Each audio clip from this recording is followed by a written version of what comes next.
আসসালামু আলাইকুম প্রিয় দর্শক, এই সময়ে সবচেয়ে বড় সমস্যা যেটার কথা আমরা সবাই বলে থাকি সেটা হলো আইন শৃঙ্খলা।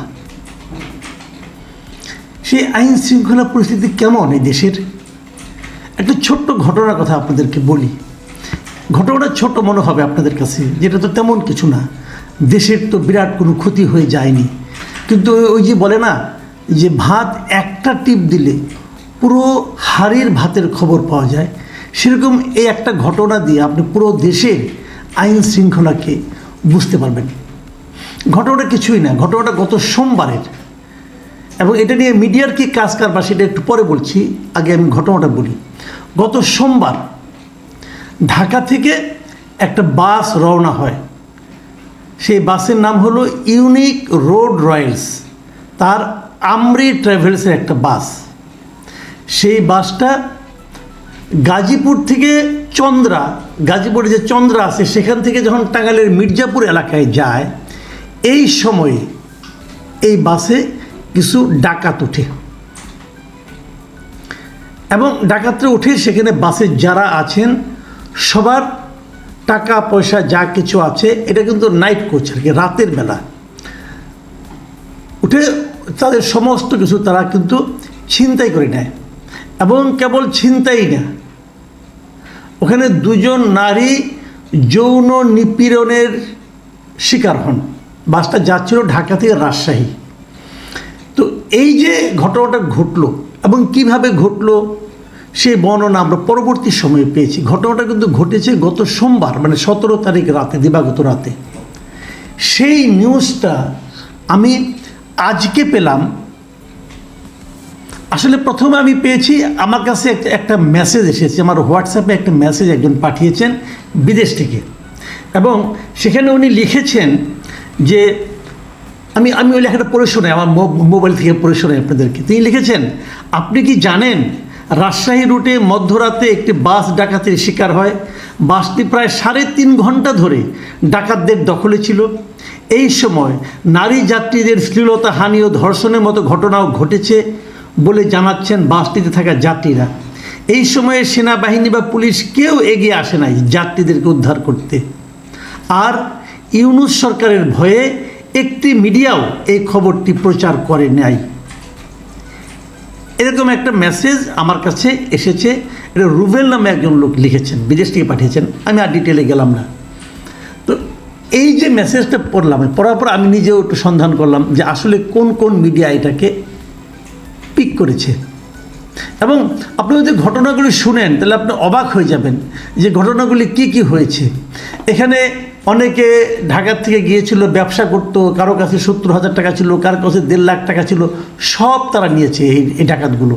এবং নেওয়ার পর নারীরা যারা ছিল তাদের গয়না ছিনিয়ে নিয়েছে, এবং গয়না নেওয়ার সময় অনেক নারীর গায়ে তারা হাত দিয়েছে, এবং আরও কী কী করেছে সেটা আমি এখন আর বলতে চাই না। এখানে আপনারা পত্রপত্রিকা পড়ে নেবেন। আজকের পত্রিকা অনেক আজকে দিয়েছে আর কি, এগুলি বলার মতো না, আমি বলতেও চাই না।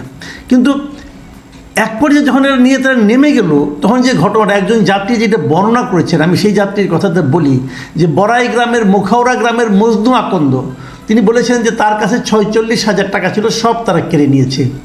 এবং উনি কেবল বলেছেন যে তিনি বলেন বাসে মেয়েদের তারা ডাকাতরা আর কি একেবারে বেজ্জৈত করে ফেলেছে। উনি আরও বলেছেন মেয়েরা এমনভাবে চিৎকার দিয়েছে যে তারা অনুভব করেছেন ডাকাতরা তাদের ক্ষতি করে ফেলেছে। ভদ্র ভাষায় এর চেয়ে বেশি আর কী বলবেন উনি। এবং উনি তারপর বললেন 3 ঘন্টা ধরে শুধু ওই এলাকায় ঘুরিয়ে সব যাত্রীর টাকা পয়সা, স্বর্ণ অলঙ্কার সহ সব কিছু লুটে নেওয়ার পরে ডাকাতদের নামিয়ে দেওয়া হয়। কে নামিয়ে দেয়? এই বাসের লোকজন নামিয়ে দেয়, বাসের যারা ড্রাইভার, হেল্পার যারা ছিল তারা। এরপর বাসের লোকজন টাল বাহানা করতে থাকেন।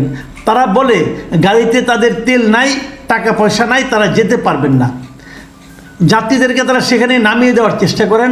এই সময় যাত্রীরা এক হয়ে ঘোষণা দেন যে তারা কেউ বাস থেকে নামবেন না, তারা মরলে বাসের মধ্যেই মরবেন। এই ঘোষণার পর তারা বাস ছাড়েন। এবং ওই ভদ্রলোক আরও বলেন যে বাসের লোকজন বলল তাদের টাকা পয়সা অনেকে ডাকাতরা কেড়ে নিয়েছে, কিন্তু টোল প্লাজায় মানে যমুনা সেতুতে এসে ঠিকই তারা টোল দিল, নাস্তা খেলো, এ টাকা তারা কোথায় পেল? যাত্রীদের অভিযোগ, বাসের লোকজনের যোগ সাজসে এই ডাকাতি সংঘটিত হয়েছে। আর অনেক ঘটনা, এই ঘটনা নিয়ে আর বেশি কিছু বলতে চাই না। তারপর তারা একজন বলছে তারা মির্জাপুর থানায় গিয়েছিল, এক নারী যাত্রী বলছে যে সেই রাতে ডাকাতির পর বাসটি প্রথমে মির্জাপুর থানায় নিয়ে যাওয়া হয়।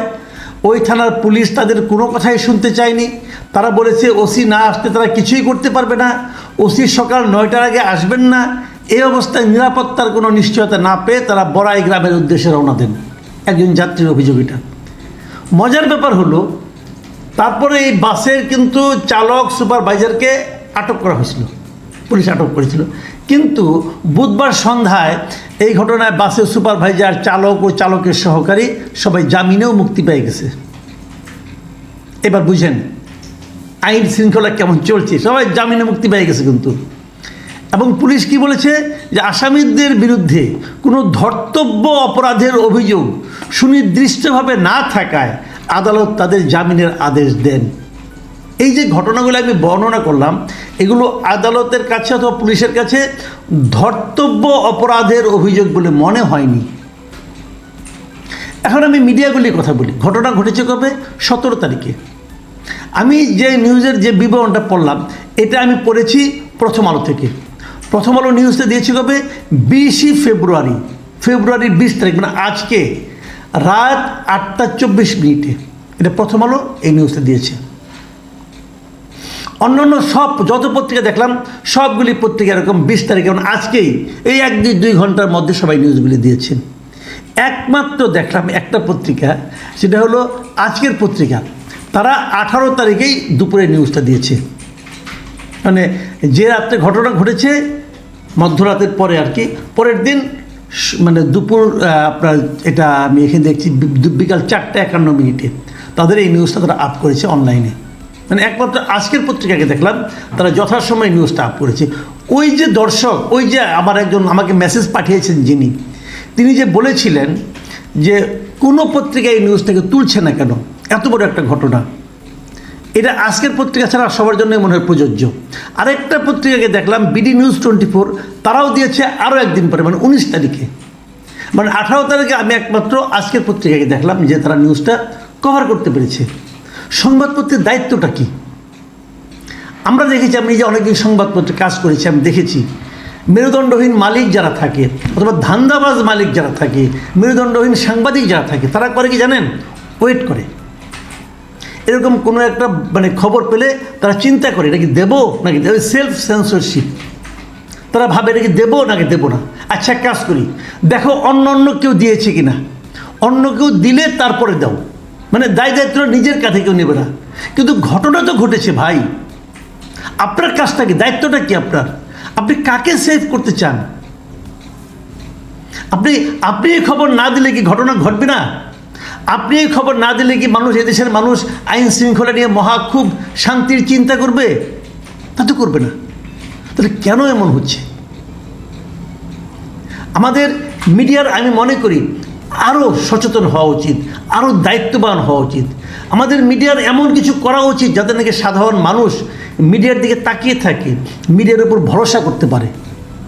আর এই আমাদের তত্ত্বাবধায়ক অন্তর্বর্তীকালীন সরকারের যিনি স্বরাষ্ট্রমন্ত্রী, ওনাকে আমি কিছু বলতে চাই না, কারণ উনি বয়স্ক মানুষ। আমার ধারণা যদি কিছু বলি এটা উনি একটু করে ভুলে যাবেন, কাজে ওনাকে বলে আর কিলাম। প্রিয় দর্শক, এটাই বোধহয় আমাদের নিয়তি। এখান থেকে কবে মুক্তি পাবো অথবা আদৌ পাবো কি না বলতে পারি না। শেষ করার আগে আজকের পত্রিকা কর্তৃপক্ষকে আমি ধন্যবাদ জানাতে চাই যে আপনারা ঠিক সময়ে নিউজটা কভার করতে পেরেছেন। আল্লাহ হাফেজ।